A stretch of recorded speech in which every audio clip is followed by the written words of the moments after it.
Ողջույն, ես Աննա Մարգարյանն եմ, այսօր Reopen-ի եթերում հյուրընկալել ենք Մհեր Սահակյանին, Չինաստան-Եվրասիա քաղաքական և ռազմավարական հետազոտությունների խորհրդի տնօրեն, քաղաքական գիտությունների թեկնածու։ Ողջույն Մհեր։ Ողջույն Աննա, շնորհակալություն հրավերքի համար։ Այսօր խոսելու ենք Հայաստան-Չինաստան հարաբերություններից, ինչպես նաև գերտերությունների օրակարգերից, ինչ օրակարգ են տեսնում եւ ամբողջությամբ մեր տարածաշրջանից։ Սկսենք նրանից, որ Չինաստանը երկրորդ գործընկերն է Հայաստանի համար առևտրաշրջանառության մասով, ավելի քան 1 միլիարդ արտահանում ունենք դեպի Չինաստան։ Կարող ենք սա համեմատել նախորդ տարիների հետ եւ ընդգծել, թե որքանով է զարգացել հարաբերությունները։ Իրավացի եք, Հայաստանի երկար ժամանակ Չինաստանը հանդիսանում է Հայաստանի երկրորդ առևտրային գործընկերը եւ եթե համեմատենք, այսպես եթե 23 թվականին այն մենք 1.5 միլիարդ էր, ապա 24-ին այն արդեն 1.8 միլիարդ էր, ինչպես տեսնում ենք, թվերը աճում են, բայց իհարկե այստեղ աշխատելու տեղ ունենք, որովհետև չկա բալանս, այսինքն Հայաստանը ավելի շատ ներկրում է, քան արտահանում է, եւ արտահանվածի մեջ էլ մեծ թիվ է կազմում հումքը եւ այս առումով կարևոր աշխատանք է պետք տանել, որպեսզի նախ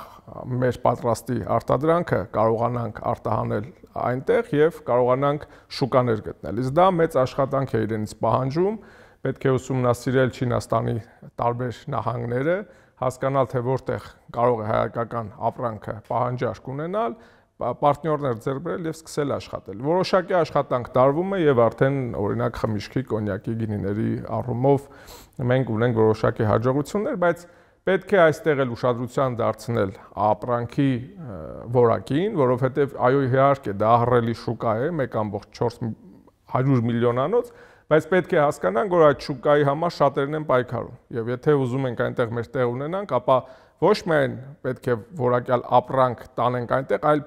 անդադար պահենք այդ արտադրանքի որակը։ Բացի տնտեսական համագործակցությունից նաև ունենք դիվանագիտական կապեր Չինաստանի հետ, բացի այդ տեսնում ենք, որ Հայաստանը հիմա բազմակողմ քաղաքականություն է վարում եւ բնականաբար մեր 5 գործընկեր Ռուսաստանը, բացի այդ ԱՄՆ-ում նախաստորագրվեց օգոստոսի 8-ին համաձայնագիր, ինչպես կարող են այս իրադարձությունները ազդել հայ-չինական հարաբերությունների վրա, մասնավորապես ԱՄՆ-ն նկատի ունեմ։ Դուք ճիշտ եք նկատել, Հայաստանի արտաքին քաղաքականության մեջ նկատվում է որոշակի տարբերություն, եթե այն համեմատենք մինչև 2025 թվականի սկիզբը, եթե մինչև 2025 թվականը այսպես ավելի շատ արևմտամետ քաղաքականություն էր, արևմուտքը միտված քաղաքականություն էր տարվում, ապա Հայաստանը հիմա ներկա փուլում ավելի բազմակողմ քաղաքականություն է վարում, արտաքին քաղաքականություն է վարում, ինչի արդյունքն է նույն տարվա սկզբին ԱՄՆ-ի հետ կնքված ռազմավարական համագործակցությունը, վերջերս նույն Չինաստանի հետ կնքված ռազմավարական համագործակցությունը, ինչի շնորհիվ վերջապես Հայաստանը փորձում է բալանսի բերել ուժերը, հատկապես եթե հաշվի առնենք նաև որ Հայաստանը Ռուսաստանի դաշնակիցն է, Իրանի հետ ունի ռազմավարական դիալոգ, ինչպես նաև Հնդկաստանի հետ է խորացնում իր հարաբերությունները, Եվրոմիության անդամակցության հայտ է ներկայացնում, այսպիսով Հայաստանը այս բալանսավորված քաղաքականության շնորհիվ կարողանա ավելի մեղմել այն վտանգները, որոնք միտված են դեպի Հայաստանը, իսկ եթե նկատի ունենանք նաև այն բանակցությունները, որ տեղի ունեցան ԱՄՆ-ում, Վաշինգտոնում, նախագահ Թրամփի միջնորդությամբ, ապա իհարկե սա հնարավորություն է տալիս նաև որոշակիորեն տարածաշրջանում կայունություն մտցնել։ Իսկ ինչպես են նշեցիք Իրանը, նաև կարող ենք ավելացնել Թուրքիան, որի հետ եւս հիմա ուզում ենք հաստատել տնտեսական հարաբերություններ, այ որքանով են այս երկու մեծ խաղացողները տարածաշրջանային իրադարձություններին ինտեգրվում եւ հայ-չինական հարաբերությունների վրա ինչպես է անդրադառնում։ Հայաստանի համար կարևոր է հարևանների հետ հարաբերությունների բարելավումը, ինչով հիմա զբաղված է Հայաստանը, եւ իհարկե, եթե հնարավոր լինի Ադրբեջանի եւ Թուրքիայի հետ բացել սահմանները, ապա սա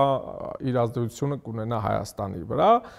եւ Հայաստանը եւս կարողանա ընդգրկվել տարածաշրջանային տրանսպորտային միջանցքներին, օրինակ նույն Չինաստանի 1 գոտի 1 ճանապարհը ունի Չինաստան, Կենտրոնական Ասիա, Արևմտյան Ասիա միջանցքը, որը սկսվում է Չինաստան, Կենտրոնական Ասիա, գալիս է դեպի Կասպից ծով, այնտեղից Կասպից ծովով անցնում է Բաքու պորտ եւ այնտեղից Բաքու-Թբիլիսի կառսով գնում է դեպի Թուրքիա եւ դեպի Եվրոպա։ Բայց եթե Հայաստանի սահմաններն էլ բացվեն, երկաթգծերը բացվեն, այսինքն Հայաստանն էլ կարող է իր ուրույն դիրքը ունենալ այս գործում եւ սրա մեջ նաեւ հայտարարված են եւ ընդգրկված են նույն Ադրբեջանը, նույն Թուրքիան, նույն Իրանը եւս կարեւոր խաղացող է մեկ գոտի մեկ ճանապարհ նախաձեռնությունում։ Այնպես որ այստեղ կարծես բոլորի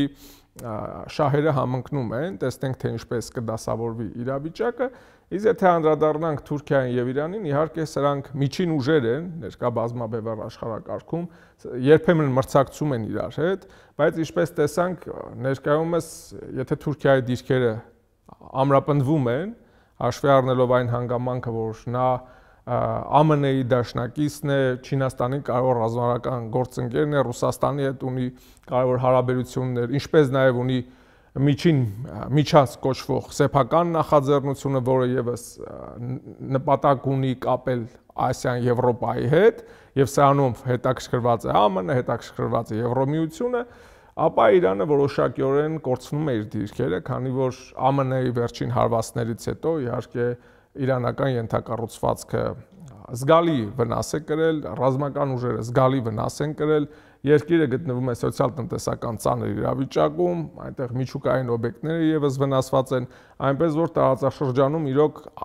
Իրանի դիրքերը թուլացել են, իսկ Թուրքիայի դիրքերը ամրապնդվել են, ինչը մենք եւս Հայաստանում պետք է նկատի ունենանք։ Այսինքն ըստ ձեզ մեկ գոտի մեկ ճանապարհը հյուսիս-հարավը եւ Թրամփի ուղին կարող են միասին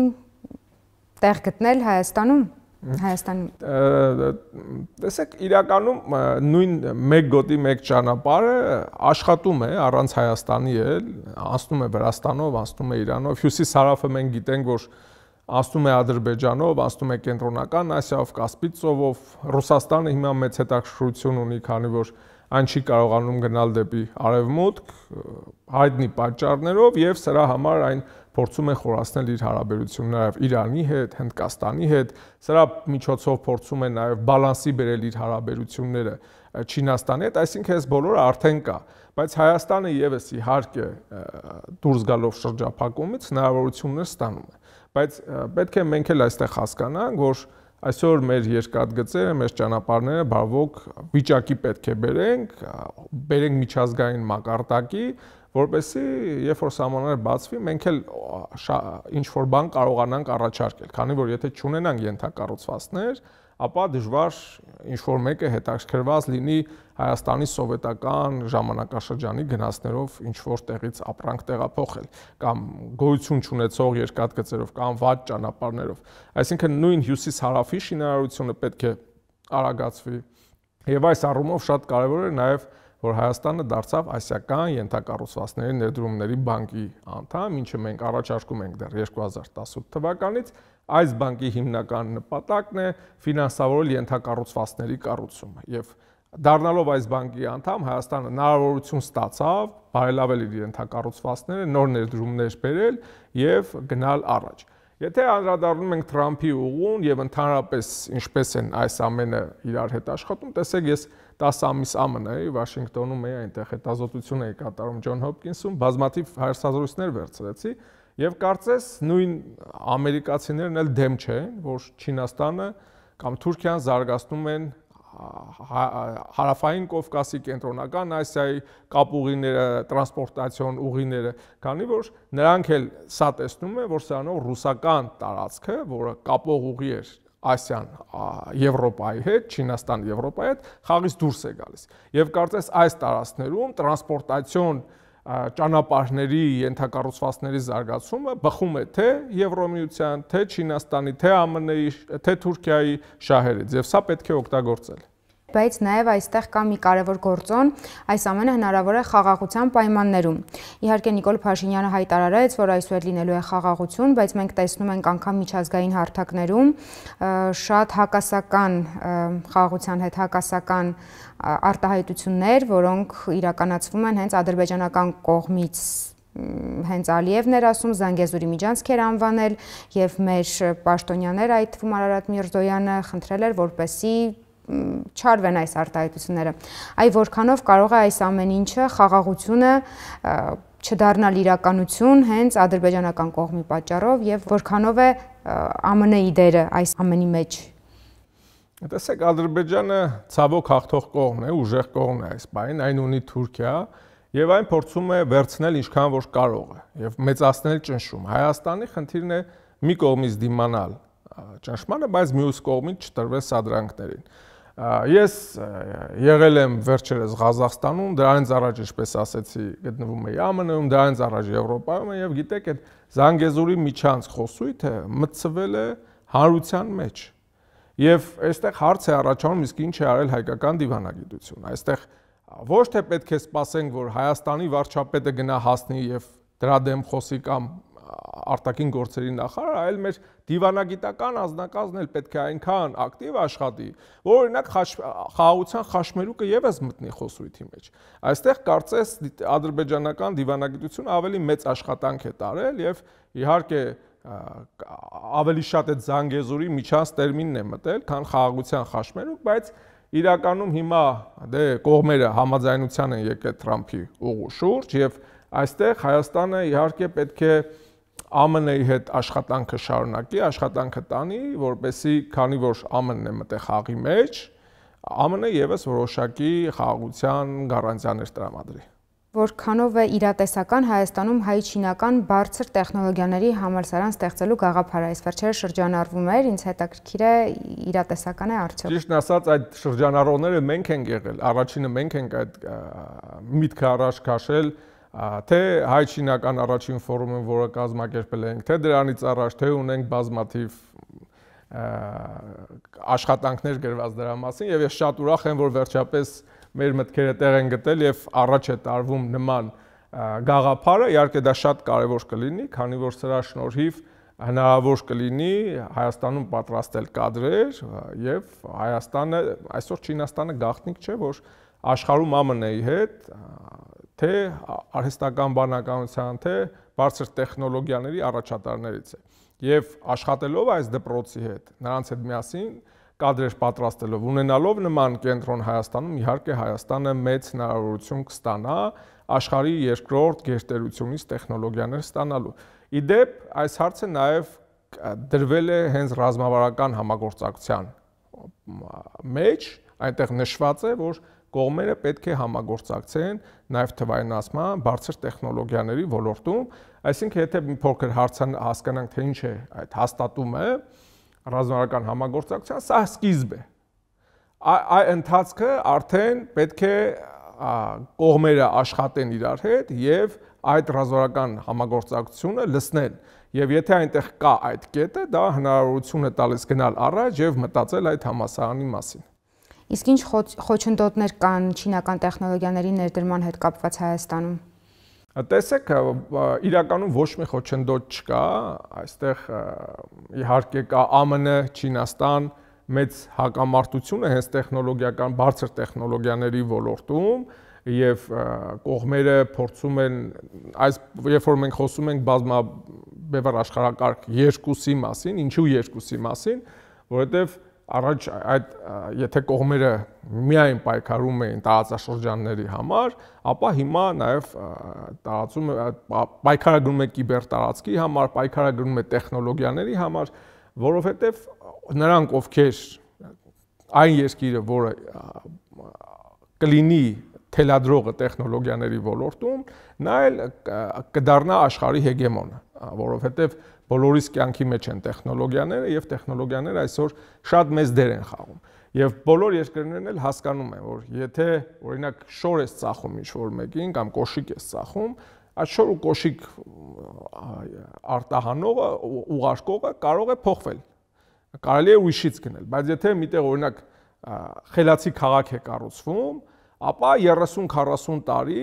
դու պետք է հենց սկզբնական քեզ վաճառողից գնես մասերը, տեխնոլոգիաները, որպեսզի որոշակի փոփոխություններ, թարմացումներ մտցնես։ Իսկ նման դեպքում նա ով որ ուղարկում է այդ տեխնոլոգիաները, ստանում է մեծ առավելություն, թե նա կարողանում է ստանալ big data-ն, թե կարողանում է իր տեխնոլոգիաների շնորհիվ գումար աշխատել, թե թարմացնել իր տեխնոլոգիաները, բայց իհարկե այն երկրներն էլ, որոնք ստանում են դա, հնարավորություն են ստանում, ասենք ԱՄՆ-ի կամ Չինաստանի հետ խորացնել իրենց հարաբերությունները։ Ինչպես տեսնում ենք, Հայաստանը այստեղ էլ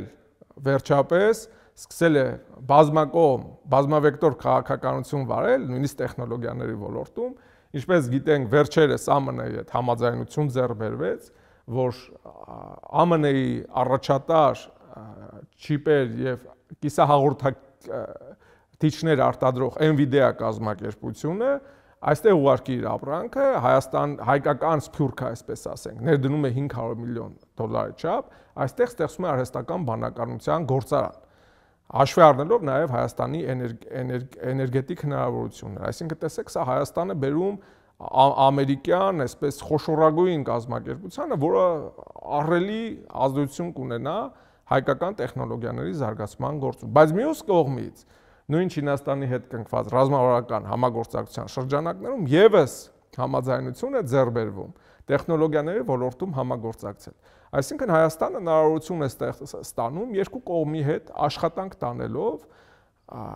զարգացնել իր տեխնոլոգիական ոլորտը, ինչը շատ խելացի է։ Այսինքն Հայաստանը ավելի հավանական է, որ տեխնոլոգիական արտադրանքով գրավի շուկաներ, քան օրինակ սնունդով ենթադրենք, եթե մենք խոսում ենք Եվրամիության հետ Հայաստանի կապերի մասին, կարծում եմ ավելի հավանական է հաշվի առնելով Եվրամիության ստանդարտները, որ Հայաստանը կարտահանի օրինակ տեխնոլոգիաներ, քան սնունդ։ Չեք կարծում, որ դա այդպես է, որտեղ իրենց ստանդարտիզացիան ուղղված է նրան, որպեսզի պաշտպանի տեղական արտադրողներին։ Տեսեք, այստեղ Հայաստանը եթե սկսում է նոր այս տեխնոլոգիական բումն է, մենք պետք է հասկանանք, որ այն բարձր խոսելը, թե Հայաստանը ինչ-որ սիրում են, չէ, խոսել արհեստական բանականության կենտրոնը եւ այլ, դա իրականության չի համապատասխանում։ Հայաստանը նոր-նոր սկսում է եւ այս պայմանավորվածությունների շնորհիվ կարող է որոշակի հաջողությունների հասնել։ Իհարկե դեռ շուտ է մտածել, որ մենք կարող է այդպես ինչ-որ շատ կարողանանք եվրոպական շուկա արտահանել, բայց իհարկե ԱՄՆ-ի, Չինաստանի հետ աշխատելով, եթե Եվրոմիության մասին ենք խոսում, ԱՄՆ-ի հետ, եթե ավելի շատ այսպես գլոբալ հարավի մասին ենք խոսում, ավելի շատ չինական կողմի հետ կարելի է համագործակցել այդ արտադրանքը տալ, արտահանել, բայց այստեղ նաև պետք է ուշադրությունը դարձնել soft-ի վրա, այսինքն փափուկի վրա, որովհետև տեսեք հիմա Հայաստանը հիմա բոլորս հակված ենք, որ Թուրքիա եւ Ադրբեջանի հետ սահմանները բացվեն, չէ՞, բայց ինչքան էլ չլինի, այսօր մենք երկաթգծերի խնդիր ունենք, հաղորդակցության կապերի խնդիր ունենք, չէ՞, այսինքն այսպես հասկանանք, դա ծանր ապրանք է, ծանր է այդ ապրանքը։ Դա արտահանելը միշտ պետք է լինելու երկաթգծեր, ավտոճանապարհներ եւ այլն, ինչ Հայաստանի համար խնդիր, այսինքն Հայաստանը պետք է կենտրոնանա soft-ի փափուկ ինչ-որ մտքերի, տեխնոլոգիաների զարգացման վրա, որպեսզի ինքը կարողանա դա նույնիսկ առանց տրանսպորտացիոն հանգույցների, կապերի արտահանի եւ գումար աշխատի։ Նաև այս համատեքստում հայ-չինական հարաբերությունների մեջ զբոսաշրջությունը ունի կարևոր դեր։ Չվերթների մասով, որքան գիտեմ, շատ չեն, մեկ չվերթ է, Երևան-Ուրումչի թռիչքն է միայն, ինչպես անել, որ ավելի շատ լինի կոմունիկացիան, հենց ուղիղ թռիչքների չվերթների բացվելը եւ զբոսաշրջային հոսքերի ապահովումը, որը էլի տնտեսական հարաբերությունների մի մաս է, ոչ փոքր մաս։ Շատ ճիշտ եք։ Այստեղ հենց վերջերս թռա Ուրումչի եւ շատ ուրախ էի, տեսա որ ինքնաթիռը լիքն է եւ Հայաստանից գնում էին բազմաթիվ տուրիստներ, ուրախացած մեկը մյուսին ցույց էին տալիս Հայաստանի եկեղեցիները, տեսարժան վայրերը եւ հասկացա որ թռիչքը ապրելու է, քանի որ հետ գալուց եւս ամբողջովին լիքն էր, բայց այստեղ պետք է մենք հասկանանք որ եթե նայում ես այդ թռիչքները, օրինակ եթե Շանհայ պետք է թռչես Ուրումչիով ժամերի անհարմարություն կա եւ այլն կա եւ շատերը կարող է էլի նախընտրեն այլ թռիչքուղիները եւ դա բարդացնում է։ Մենք այստեղ պետք է հասկանանք, որ Չինաստանի կարևորագույն քաղաքները տնտեսական, ում հետ հայերը աշխատում են եւ կապը կա, դա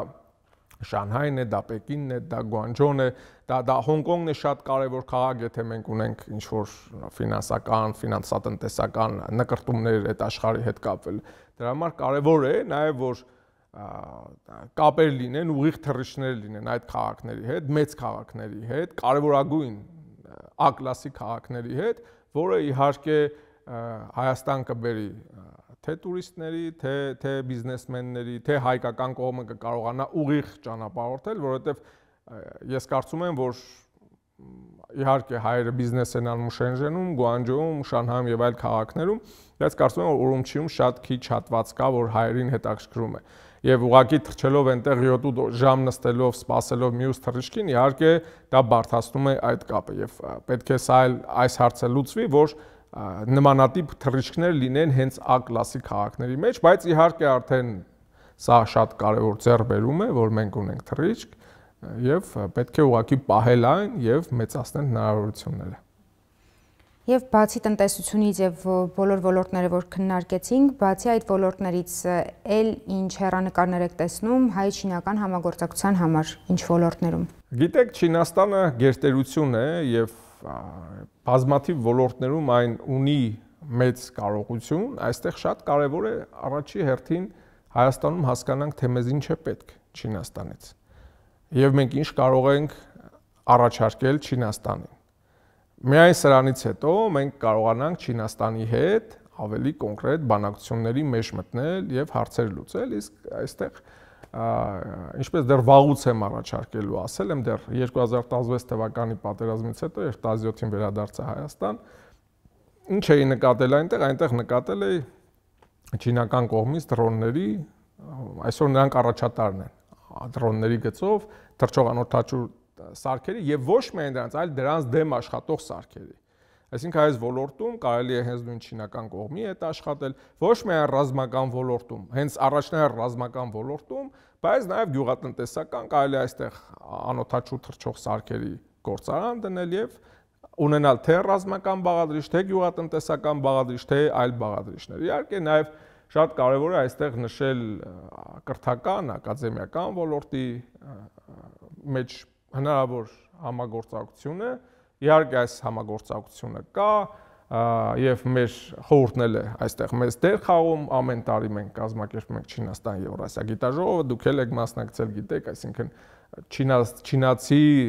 անվանի գիտնականներ են գալիս ամեն տարի, սկսում են հետաքրքրվել, ուսումնասիրել Հայաստանը, կապվել Հայաստանի հետ։ Հայաստանն է ուսանողներ ուղարկում այնտեղ, բայց այստեղ նաև կարևոր է ոչ միայն որ մենք ուղարկենք, այլ նաև Հայաստանը կրթաթոշակներ տրամադրի, որ չին ուսանողներն էլ գան Հայաստանի հետ սովորեն։ Ինչու՞, որովհետև երբ որ մի մարդ գնում ինչ որտեղ սովորում է, ապա կապվում է այդ երկրի հետ, սովորում է լեզուն, այդ երկրում ընկերներ է ձեռք բերում եւ այդ կապը մշտական պահում է։ Եվ ներդնելով որոշակի գումար կարելի է շատ ուժեղ կապ ստեղծել այդ երկրի հետ, ինչը եւս շատ կարեւոր է։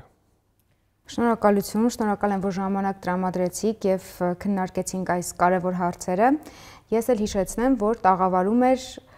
Մհեր Սահակյանը, Չինաստան-Եվրասիա քաղաքական եւ ռազմավարական հետազոտությունների խորհրդի տնօրեն, քաղաքական գիտությունների թեկնածու։ Իսկ ես Աննա Մարգարյանն եմ, կհանդիպենք։